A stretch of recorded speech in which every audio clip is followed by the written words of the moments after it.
श्रीपाद महाराज सरकारको गद्दी आरम्भको रजत महोत्सवको सुखद उपलक्ष्यमा क्षेत्रीय भ्रमण सवारीको सिलसिलामा सुदूरपश्चिमलाई नै सर्वप्रथम पहिलो भ्रमण रोजी बक्सेर श्रीपाद महाराज भिरा सरकारबाट हामी सबै सुदूरपश्चिमका जनतालाई अत्यन्तै ठुलो प्रेरणा बक्सेको छ र हामी सुदूरपश्चिमका भाषीहरू श्रीपाद महाराजका प्रति कृतज्ञतापूर्वक सभक्ति कृतज्ञता ज्ञापन गर्न चाहन्छु सुदूरपश्चिमका जनताको तर्फबाट। श्रीपाद महाराज भिराज जो सुदूरपश्चिमका जनताबाट अपार भक्ति प्रदर्शन भएको छ, यसबाट यो स्पष्ट भएको छ जनता र राजाको राजको बीचमा चिरकालदेखि रहिआएको अन्याय सम्बन्ध राजतन्त्र नेपालको राष्ट्रियताको प्रतीकको रूपमा रहेको हामी सबै नेपालीले अनुभव गरेका छौँ भने श्रीपाद महाराज भिराज सरकार जनआकांक्षालाई कदर गरी बक्सिने मौसमको रूपमा हामीले पाएका छौँ। यसैको फलस्वरूप आज हामीले श्रीपाद महाराज भिराजले जो यो प्रजातन्त्र बक्सेको छ यसबाट पनि महाराज भिराज सरकार वीरेन्द्र प्रसाद सरकार प्रजातन्त्रवादी भइबक्सिन्छ। तर यो संविधान महाराज भिराजबाट बक्सेर अझ बढी महाराज भिराज जता जो आएको जनताका प्रतिको जो माया स्नेहबाट अनुकूलित भएर प्रजातन्त्र संविधान बनेर हामी सबै नेपालीलाई अगाडि बढाइबसेको छ।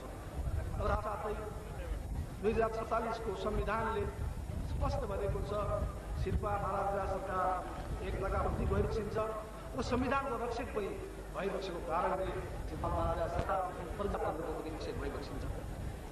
र आज हामी यस्ता राजालाई पाउनु सम्पूर्ण नेपालीको लागि अति सौभाग्यको कुरा हो र यसमा हामी सबै नेपाली गौरवशाली छौँ। काठमाडौँमा केही दिन अगाडि सम्पूर्ण नेपाली जनताका तर्फबाट राष्ट्रिय सरोकारका विषयमा राष्ट्रिय सहमति आवश्यक भनेर हुकुम भइबक्सेर हामी सबै नेपालीहरूले राष्ट्रिय सरोकारका विषयहरू पहिचान गर्नुका साथै हामीले यसमा सहमत हुनु अत्यन्त आवश्यक छ र त्यसबाट नेपालको विकास द्रुतगतिले जानेछ भनेदेखिलाई नेपालको राष्ट्रियता नेपालको प्रजातन्त्र अझ मजबुत हुनेछ भन्ने मैले विश्वास गरेको छु। हुन त गएको अधिवेशनमा हामीले महाकाली सन्धि पास गर्दाखेरि सबै पार्टीहरूको बिचमा एउटा सहमति कायम गर्न सक्यौँ तापनि अझ धेरै ठुला विषयहरू छन् जसमा हामीले राष्ट्रिय सहमति प्राप्त गर्नु राष्ट्रिय सहमति कायम गर्नु अत्यन्त जरुरी छ। हाम्रो जस्तो सानो देशको विकासका निम्ति देशको प्रजातन्त्रलाई सफल पार्नका लागि देशको राष्ट्रियतालाई मजबुत गर्नका लागि अझ हामी धेरै राष्ट्रिय सरकारका अरू महत्त्वपूर्ण विषयमा पनि हामीले राष्ट्रिय सहमति खोज्नुपर्छ र नेपालमा सुदूरपश्चिम सबैभन्दा बडा पिछडिएको ठाउँ हो। श्रीपाद महाराज सरकारले सबै क्षेत्रहरूको विकास कोही पछाडि नपरौँ भन्ने सरकारको चाहना छ। यसमा महाराज सरकार चिन्तित पनि भएको छ। मैले कतिपल्ट सरकार कुरा गर्दाखेरि मैले बुझेको छु तर सुदूरपश्चिममा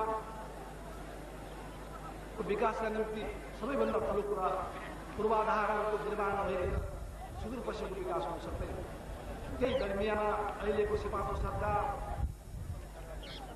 यसमा प्रत्यक्ष भएर पूर्वाधारको विकासमा लाग्नु खोजेको छ तर अहिलेको पूर्वाधार भनेको बाटो बिजुली हो र त्यसबारेमा अहिले 22वटा पुल निर्माणको कामको सुरु हुन गइरहेको र त्यस्तै उत्तरक्षरी मार्गहरू दार्चुला सदरमुकाम पुग्न केही समय लाग्नेछ भनेदेखिलाई बाजुरा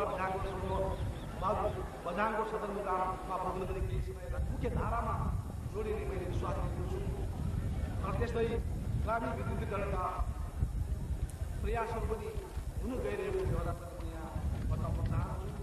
छिपाल महाराजको गद्दी आउनु वर्ष महोत्सवको वर्षमा धेरै ठुला कामहरू सुरुवात पाएकोमा यसै वर्ष गद्दी रजत महोत्सवकै वर्षमा हामीले आरम्भ गरेको महोत्सवकै वर्षमा हामीले ठुला निर्माणका कार्यहरू सुरु गर्न पाएको पनि हामी सबै नेपालीहरू सौभाग्यशाली छौँ। त्यसमा भर्खरै काली गण्डकीको शिलान्यास भएको छ। काली गण्डकी ठुलो योजनाको भनेदेखिलाई बत्तीवास मिलेमा सडकको शिलान्यास छ। यही पनि आधी 1.5 करोडको लागतमा बनेको अस्पतालको उद्घाटन बाहुलीले भएको छ। त्यस्तै यस वर्षमा 70 लाख बालबालिकाहरूबाट बचेका छन् खोपको कार्य पुरा भएको र मलाई विश्वास छ यस वर्षमा अझ पनि हामीहरू धेरै महत्त्वपूर्ण कार्यहरू सुरु गर्नेछौँ। कमसेकम हालका लागि हामी कारवाही सुरु गर्नेछौँ। मलाई विश्वास छ कर्मचारी अनुरूप योजनाहरू पनि यसै रजत महोत्सवको वर्षभित्रै कमसेकम हामीहरू सुरुवातका लागि कारवाही गर्न सक्ने विश्वास लिएको छु। र सुदूरपश्चिम पिछडिएको छ तर विकास भनेको चमत्कार होइन, विकास भनेको मेहनत हो। प्रधानमन्त्रीदेखि लिएर सबैले मेहनत गरेन भने यो देशको विकास हुन सक्दैन। र यसमा धैर्यताको उत्तिकै आवश्यकता छ। जबसम्म रोड, बिल्ली, बाटो, रोजीरोटी कामको कुराहरू हुन सक्दैन तबसम्म एकैपल्ट नेपालको विकास हुन सक्दैन। र अहिले रोजगार प्रवर्धन आयोगबाट गठन भएर धेरै व्यवस्था भएर के हदमा यसले केही गर्न सकिन्छ भन्ने हामीले आशा लिएका छौँ। तर नेपालको सबभन्दा अहिलेको चुनौती भनेको गरिबी र बेरोजगारी।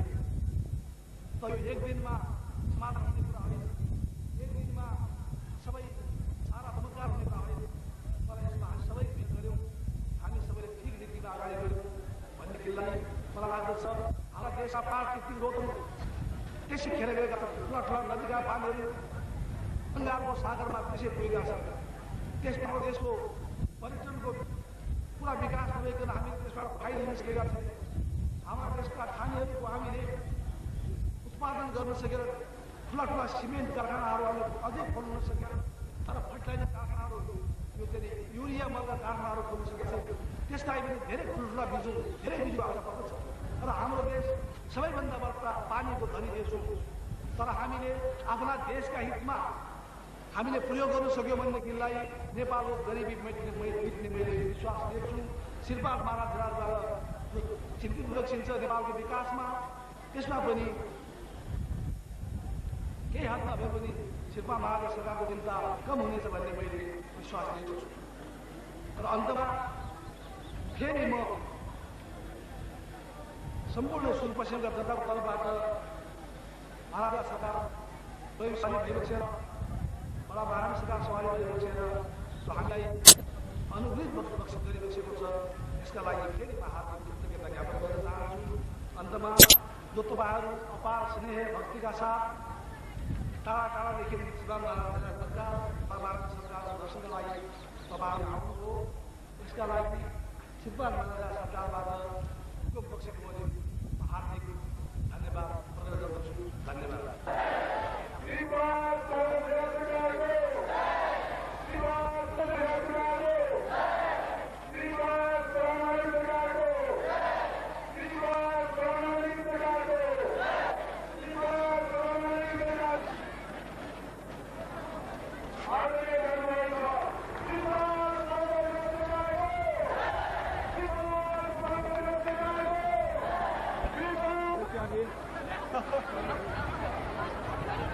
Yeah.